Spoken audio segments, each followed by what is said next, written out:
As India was set to host the G20 summit in 2023, many places in the national capital were demolished as part of a beautification drive. These places mainly consisted of temporary settlements and shacks. Since January 2023, more than 1,600 homes have been demolished and 3,000 eviction notices have been served, impacting an estimated 260,000 people. Government agencies have demolished thousands of homes and displaced lakhs of people, refusing rehabilitation or compensation, claiming that the establishments were illegal encroachments. Beautification projects have sprouted in most of the locations where the demolitions took place.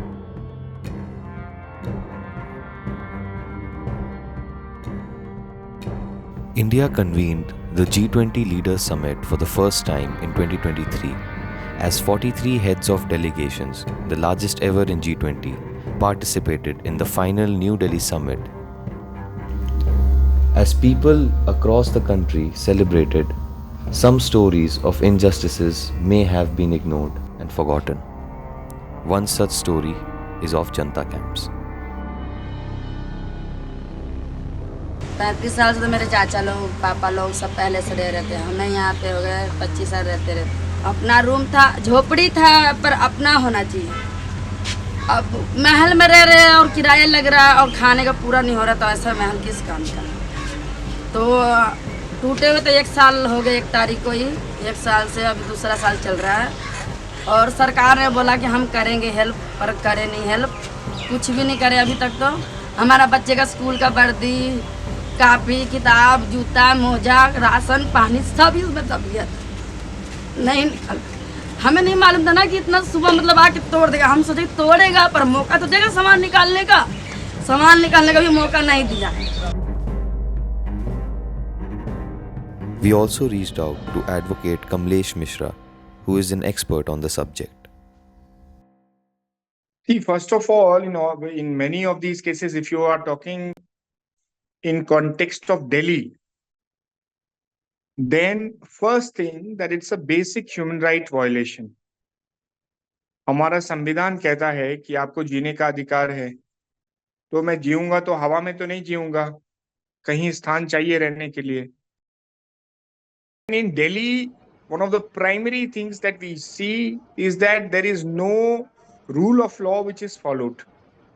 In as much as a bulldozer will come and start demolition, which is the basic violation of the constitution, because the constitution and all the laws of this country say that whenever you are taking any adverse action against anybody, you must notify that person beforehand, so that that person has legal recourse to it, or he or she can make an alternative arrangement, whatever they are advised and whatever they deem fit. और मिला भी तो वही 4000 room किराया हमारा लगता है। एक पापा के लिए रूम ले रखे हैं तो 2000 हमारे पापा का लगता है। मान लो हम गरीब आदमी 6000 का रूम किराया दे देते हैं। रूम किराया 6000 दे देते हैं तो फिर 15000 कमाते हैं, तो उसमें हम मतलब 6000 किराया दे रहे हैं, तो उसमें फिर 9000 में हमारा होगा क्या।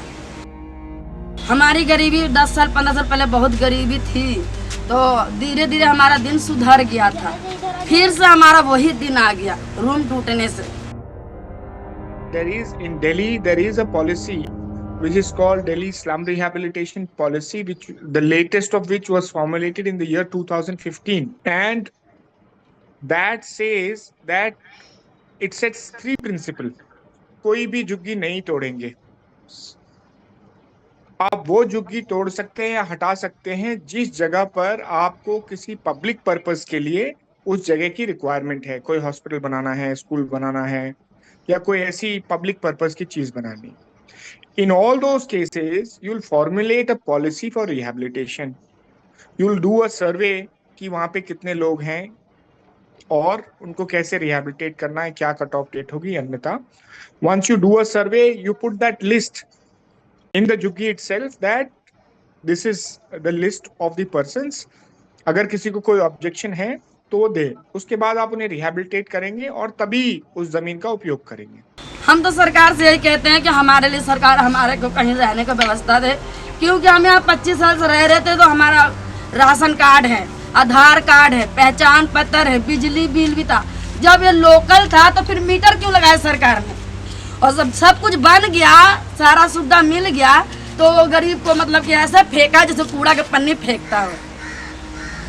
कुछ तो सरकार से तो हम यही कहते हैं कि हमें रहने के लिए कहीं व्यवस्था दे दे, क्योंकि सरकार तो कहता है कि हम इतना बड़ा राम मंदिर बना दिए। और राम मंदिर बनाया तो क्या, राम मंदिर बनाया तो क्या अपने जेब से बनाया? संख्या ने पैसा दिया, आम आदमी ने पैसा दिया, सारा पब्लिक ने दान किया। वो ठेकेदार की तरह खड़ा होकर खाली बनवाया, और क्या नाम हो गया, नाम कमाया तो कौन सा वहां से वो जीत गया, हार गया ना। ऐसे गरीब को सताएगा तो हर जगह से वो हारेगा, और धीरे धीरे जब देह उसका गिरेगा तो और गिरता वो चला जाएगा। जितना वो नाम कमाया है ना, लास्ट में वो नाम उसका डूब जाएगा धीरे धीरे।